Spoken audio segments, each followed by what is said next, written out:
Fundo imobiliário, um veículo de investimento que agrada o brasileiro justamente pelo seu sufixo imobiliário, né? O brasileiro gosta do imóvel, o brasileiro gosta de futebol, o brasileiro gosta de samba, o brasileiro gosta de imóvel. Sim, o brasileiro gosta muito de imóvel. Quantas vezes a gente já ouviu aquela frase, né? No final das contas ali, se eu tiver umas 2 casinhas alugadas, já é minha aposentadoria.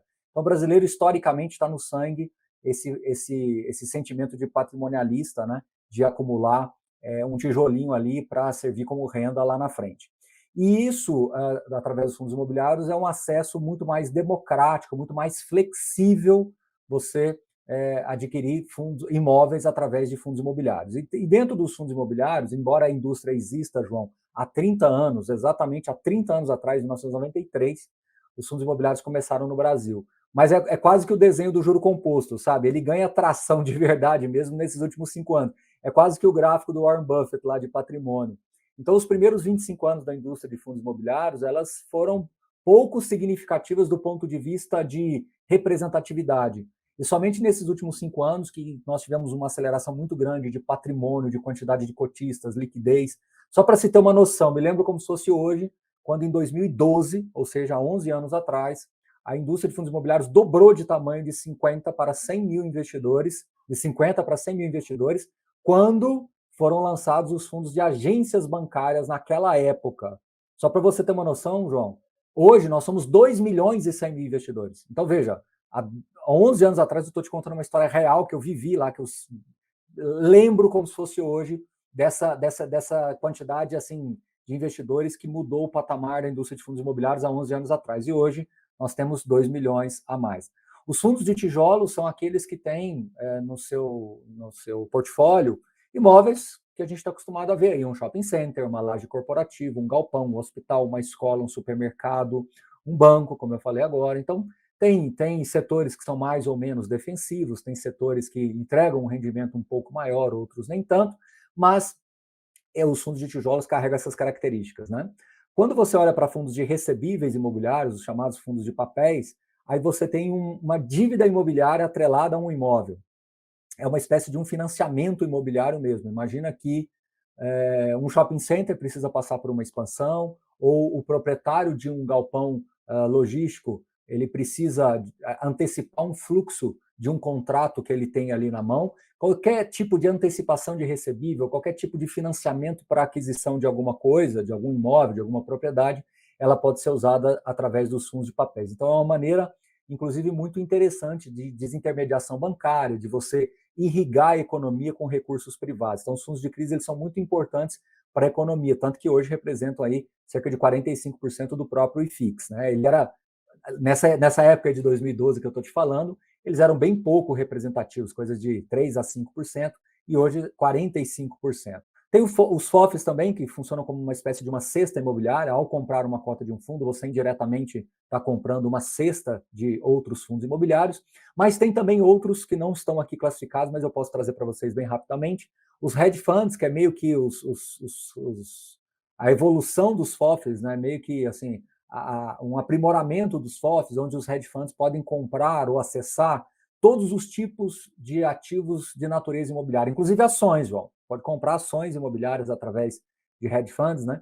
Você tem acesso a permutas, SPS, acesso diretamente a ativos, né, a equities específicos. Então, você tem uma série de possibilidades quando você tem um hedge fund. E você tem também os fundos de desenvolvimento imobiliário, que são aqueles veículos de investimento que financiam especificamente, ou aportam, melhor dizendo, aportam diretamente ali numa SPE para desenvolver um condomínio horizontal, um condomínio vertical, um loteamento, enfim, não importa. Então, quando você olha para uma composição total, você tem dentro de uma carteira vários tipos de economias. E só para concluir, o grande ponto aqui que chama a atenção dos fundos imobiliários é a capacidade de ser uma classe de ativos que entrega rendimento mensal, isento de imposto de renda. Então, isso é muito tangível e é muito materializado para os investidores, uma vez que ele consegue ali montando uma carteira de fundos imobiliários, logo no mês subsequente ele já consegue tangibilizar o benefício desta renda mensal. Eu tenho a opinião de que todo brasileiro deveria ter pelo menos um fundo imobiliário, e sentir como é que é receber aquele rendimento mensal. Acordar um dia e receber uma notificação no celular de você ganhou rendimentos de X fundo, tanto valor. E ver isso cair na conta, né? E você começar a reinvestir aquilo. Porque um ponto que o fundo imobiliário tem de vantagem muito clara em cima de grande parte das ações, principalmente na visão do investidor, é que o dinheiro cai na sua conta. E é diferente quando o dinheiro está na sua conta do que quando está na empresa, porque muitas vezes a cotação da empresa cai 50% no mês, você não sabe o que está acontecendo, pode ter acontecido alguma coisa ou não. Quando o fundo imobiliário cai 50%, muitas vezes, sim, né? Se nada aconteceu com o fundo, o seu yield aumentou.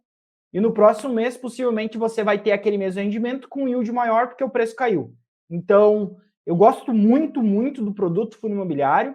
Acho que faz sentido, assim, se não para 100%, para 99% da população. E acho que todo mundo deveria experimentar, porque é uma sensação muito boa e ajuda na consistência, né, professor? Aquela questão que a gente falou, não adianta só começar, tem que se manter no jogo. Me parece que o fundo imobiliário é um produto feito para fazer as pessoas continuarem no jogo, reinvestindo e ver os juros compostos acontecer realmente, né? Não sei o que o senhor acha. Exato, e é isso. E tem várias coisas que são acopladas à estratégia de fundos imobiliários, né? Ele tem menos volatilidade, ele tem vantagens, né, de você ter um acesso mais democrático às cotas, né? Antigamente as cotas eram na base 1.000, depois passaram para a base 100, e hoje tem alguns na base 10, então é bastante democrático esse acesso. E querendo ou não, os fundos imobiliários eles têm uma proteção real, ou seja, uma proteção contra a inflação. Obviamente, a gente tem que olhar caso a caso, a gente tem que entender o momento do mercado também. Tem horas que a economia não ajuda muito, então repassar um aluguel pode ser mais difícil, recolocar uma área vaga pode ser mais difícil, mas via de regra, partindo assim como premissa, uma carteira de imóveis, uma carteira imobiliária, ela tende a te proteger contra a inflação. De novo, isso não é uma verdade absoluta, isso é uma condição importante, né, uma premissa importante, mas ela não é uma verdade absoluta. A gente precisa de mais tempo de mercado, ou seja, a indústria de fundos imobiliários, como eu falei, ela existe há 30 anos, mas os primeiros 25 foram quase que um ensaio, um tubo de ensaio ali, foi entendendo como é que tudo deveria acontecer. Então ele começa a ganhar atração mesmo de 2019, 18, 19 para cá. E aí veio a pandemia, teve todo esse desarranjo nas cadeias produtivas, uma série de coisas que dificultam um pouco esse entendimento de proteção real contra a inflação. Mas eu entendo que se nós tivermos um pouquinho mais de paciência, esperar esse ciclo se fechar, que começou ali em 2018, 2019, e todo o ciclo imobiliário ele dura de 10 a 15 anos, né? É importante que você entenda que muitos fundos já começaram a entregar resultados bem interessantes para os investidores, com aumento de renda com uma certa recorrência, conseguindo comprar e vender imóveis com ganho de capital para o investidor. Então, tem muitos fundos que já mostraram, já se apresentaram aí para nessa nova fase da indústria de fundos imobiliários, que, na minha visão, João, ela vai se consolidar a partir do momento que nós tivermos uma queda clara de juros, consistente. Né? Eu acho que quando caiu para 2% foi no momento ali de pandemia, foi quase que uma tentativa ali de irrigar a economia com capital, né? dar liquidez para o mercado, porque estava tudo muito complexo de se avaliar. E agora nós estamos numa condição oposta. Né? Ela está lá quase em 14 já tem algum tempo. Então, em algum momento, ela vai ficar entre os 2 e esses 13,75. Então, esse ponto de equilíbrio vai trazer, na minha opinião, mais clareza com relação aos fundos imobiliários. Essa tela que está aí agora ela é muito importante. Ela tem 2 pontos aí que eu quero ressaltar. O primeiro deles é que você pode olhar no primeiro momento e falar assim, bom, o CDI está aí, essa linha quase que constante, veja como ela dá uma inclinada agora de 2021 para cá. Essa inclinada, gente, ela é uma draga de dinheiro. Vou repetir, essa inclinada de juros é uma draga de dinheiro. Se vocês olharem a quantidade de recursos que sai da renda variável quando você passa a ter juros mais elevados, é muita coisa. A gente fala de fundo imobiliário, mas quando você olha a indústria de fundos de investimento como um todo, de fundos multimercados, de fundos de ações, a quantidade de saques é muito grande, ou seja, uma draga de dinheiro, juros altos. Só que nem tudo vai ficar assim o tempo todo, né? Eu acredito que em algum momento os juros devem começar a cair, e aí se você observa esse finalzinho aí, o IFIX estava indo até bem com relação contra o CDI, ele até estava com uma margem interessante contra o CDI, mas nessa reta final ele acaba perdendo para o CDI justamente porque o CDI subiu e ficou, né? E a economia começou a patinar, começou a ter uma dificuldade, então não olha só esse recortezinho, porque se você olhar só esse recortezinho, você vai ter uma conclusão, na minha visão, equivocada. Agora, a linha verde mais escura é a nossa carteira de fundos imobiliários aqui.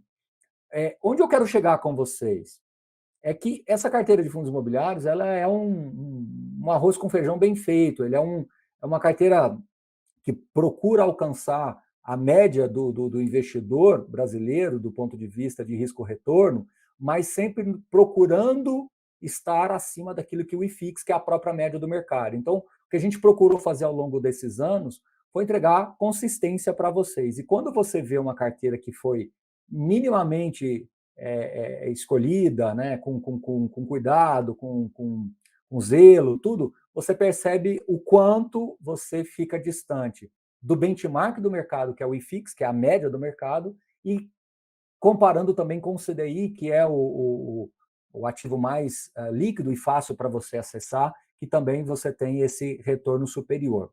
Como é que vai ser daqui para frente, né? A gente nunca sabe a direita do gráfico, a gente sempre sabe a esquerda. Daqui para trás, a gente conseguiu entregar essa consistência para vocês. Vamos continuar trabalhando para seguir entregando essa consistência, mas a gente depende também de economia, a gente depende de juros, de uma série de fatores. Então, se você olha também só o recortezinho final da nossa carteira, ela está com dificuldade, assim como o mercado como um todo. Mas, por outro lado, é aquilo que o João fala, você pressupondo o reinvestimento, você consegue anular essas quedas pontuais e potencializar a sua renda lá na frente, porque você está adquirindo mais cotas. Então, a proposta é essa, de mostrar para vocês que uma consistência, uma seleção, né? Eu sempre uso um termo, João, só para concluir aqui do meu lado, diversificação seletiva. Muita gente fala assim, é importante diversificar. Eu acho que se você parar só aí, diversificar, tá bom, mas como assim? Diversificar seletivamente. É você, porque senão